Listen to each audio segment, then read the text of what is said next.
Nouvelle session d'actualité sur la télé numérique. Mesdames et messieurs, bienvenue. Débutons ces bulletins avec cette information. En séjour de travail à Bruxelles, dans le Royaume de Belgique, le président Félix Tshisekedi a échangé avec le roi Philippe le mercredi 28 février 2024. Leurs échanges ont tourné autour de la situation sécuritaire de l'Est de la RDC. À ce sujet, le roi Philippe a renouvelé sa solidarité envers le peuple congolais, note la présidence de la République. Outre l'insécurité à l'Est, Félix Tshisekedi et le roi Philippe ont abordé de questions environnementales. Les deux personnalités politiques ont exprimé leur volonté d'approfondir le partenariat entre leur pays et leur peuple. Ajoute la même source. Bien avant, le président de la République a été reçu par le Premier ministre de la Belgique. Au cours des échanges, il a exigé des sanctions contre le Rwanda, pays agresseur de la République démocratique du Congo. Le président de la République, Félix Antoine Tshisekedi, est dans cet extrait choisi par Jean-Luc Tibango. Vous pouvez imaginer, c'est-à-dire des sanctions. Des sanctions. C'est la seule chose qui pourra faire reculer le dictateur Paul Kagame. Et je suis content de la position de la Belgique qui se pose aussi des questions sur cet accord. Et nous pensons que cette position est très intelligente parce qu'elle va même dans le sens de dire on doit alors, si accord il y a, prendre soin de vérifier la traçabilité et donc la provenance de ces minerais. Nous sommes certains que ce sont des minerais volés à la République démocratique du Congo et il n'est pas question pour nous que cet accord puisse passer ici. Bon, il y a toujours moyen d'en faire plus, mais la Belgique fait quelque chose, c'est déjà ça. Merci. Voilà. L'avenir nous le dira. À la suite de la rencontre entre Félix Tshisekedi et Joao Lourenço sur la situation dans le Nord Kivu, l'opinion congolaise analyse diversement la situation à l'Est, notamment les dialogues et la défection de l'ancien député national s'alignant à l'Alliance au fleuve Congo. Henri Nguindou pour le reportage. La rencontre à Luanda entre le président Félix Tshisekedi et son homologue angolais Joao Lourenço fait suite au mini-sommet d'Addis Abeba poursuivant l'approche de la paix, démarche très saluée par le politologue Pompon Djoli. Bon, en fait, c'est la diplomatie d'abord. Vous savez, le pays ne peut pas vivre en autarcie. D'abord, pour être une république, il faudrait avoir une reconnaissance internationale. Là, c'est un acquis d'abord.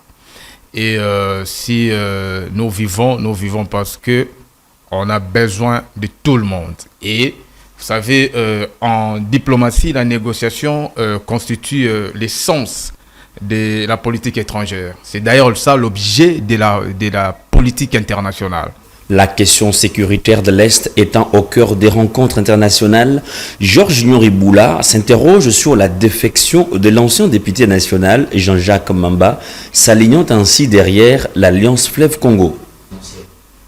Non, moi je pense que lorsque les questions sont mal posées, c'est difficile de trouver de bonnes réponses. La question devait plutôt être posée dans le sens où que faisons-nous des lois que nous votons nous-mêmes dans cette République. Je pense que la question des rébellions ou des politiciens qui rallient des mouvements rebelles devrait plus être canalisée au niveau des lois du pays. Est-ce qu'il y a suffisamment de lois qui découragent de telles initiatives? Et par cette question, je vais répondre par l'affirmative. Effectivement, il y a des lois qui découragent de telles initiatives. Signalons que le président Félix Antoine Tshisekedi Tshilombo a donné son accord de principe pour un dialogue entre son pays et le régime rwandais pour parvenir à une escalade du conflit dans le Nord Kivu. Justice dans ces bulletins. Le bourgmestre de la commune de Makala, donneur d'ordre aux jeunes qui ont détruit une partie du mur de soutènement de la route Elenguessa à Kinshasa pour permettre à un particulier de se frayer un passage vers sa demeure, est condamné le mardi par la justice à 5 ans de prison ferme pour vandalisme des ouvrages publics. Les jeunes qui ont exécuté ces ordres qu'on voit dans la vidéo en train de démolir ces murs ont été condamnés chacun à 2 ans de prison ferme. Suivez ces reportages. La loi est dure, mais c'est la loi et personne ne peut y échapper. Le bourgmestre de la commune de Makala est condamné à 5 ans de prison ferme pour avoir autorisé la démolition de la route Elenguessa afin de permettre à un particulier de créer un passage vers son domaine. Les 4 prévenus qui exécutaient cet ordre vont eux aussi écoper de 2 ans de prison.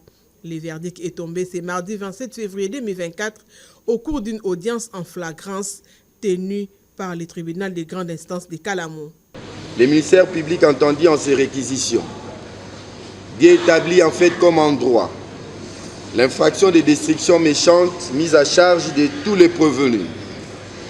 Vwangi Matomina, Mwamba Banza, Lumbala Mabika, Kasenda Misekabo et Mwamba Lumbala. En conséquence, les condamne comme co-auteurs ayant agi par participation criminelle par coopération directe à 5 ans de servitude pénale pour le prévenu Vwangi Matomina et Mwamba Banza et à 2 ans de servitude pénale pour le prévenu Lumbala Mabika, Kasenda Misekabo et Mwamba Lumbala. Ordonne leur arrestation immédiate. Ordonne la confiscation des objets saisis, à savoir les marteaux, la scie à métaux, la bêche ainsi que les burins. Condamne les prévenus aux frais de la présente instance à raison d'un 5e chacun, récupérable par 10 jours de contrainte par corps. Condamne les prévenus à lui payer à titre de dommages et intérêts la somme équivalente en francs congolais de 50 000 $ pour tous les préjudices subis, car la somme de 1 million de dollars sollicités est exorbitante. Ainsi jugé et prononcé par le tribunal de grande instance de Kinshasa Kalamo en matière répressive et en procédure de flagrance. Il faut noter qu'au cours de ces procès en flagrance, les premiers présidents de la Cour de cassation Ndomba Kabeya Eli Léon et la première présidente de la Cour d'appel de Kinshasa Gombe ont assisté au déroulement depuis l'instruction jusqu'au prononcé dans la salle d'audience de la Cour d'appel de Kinshasa Gombe. Nous sommes à quelques heures du début du mois de mars, un mois dédié aux droits de femmes, particulièrement de la Journée internationale des droits de femmes, célébrée le 8 mars de chaque année. Plusieurs structures sont en ébullition pour sa célébration. Kadu Moleko, Inas Bell qui œuvre sur la restauration de valeurs citoyennes, qui annonce une activité sur la récompense des ambassadrices de la citoyenneté en investissant sur la femme. Maître Michel Libondo, coordonnateur de cette structure, profite de cette occasion pour mettre en avant-plan les femmes qui ont distingué dans leur domaine comme modèle face aux jeunes filles aspirantes. Il est au micro de C24+. En fait, c'est une activité qui a un caractère assez particulier où d'abord a comme thème consolider les acquis de la nouvelle citoyenneté en investissant sur la femme. L'investissement sur la femme aujourd'hui c'est retenu comme le thème international de la journée des droits des femmes. Et nous organisons ça pour essayer de faire un appel à la jeune femme congolaise de ne pas célébrer cette journée n'importe comment. On va faire appel à des femmes leaders, les femmes de renom, les femmes qui se sont distinguées, chacune d'elles dans un domaine respectif, à pouvoir donner un bel exemple à la jeune femme congolaise qui sera là pour essayer de s'inspirer de ces femmes-là qui ont réussi dans leur carrière, dans leur domaine. Notre pays, depuis un temps, est en train de traverser des moments très difficiles avec l'agression de la partie est de la RDC suite à une guerre imposée injustement par les ennemis de la paix. Nous saluons la décision du ministre du Genre d'observer un moment de compassion avec les femmes victimes de viols, victimes de violences basées sur le genre. C'est une grande activité où nous sommes centrés de mettre en exergue la jeune femme congolaise qui doit contribuer tant soit peu à l'épanouissement de notre société.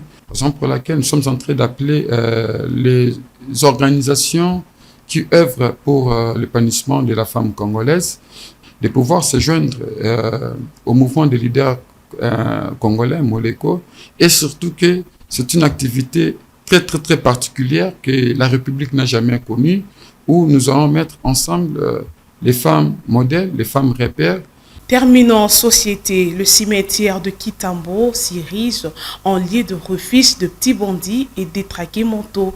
Il est devenu par conséquent un lieu d'insécurité pour toute personne qui les fréquente pour diverses raisons. Basile Mouya nous peint le tableau de cet site mortuaire dans cet élément suivant.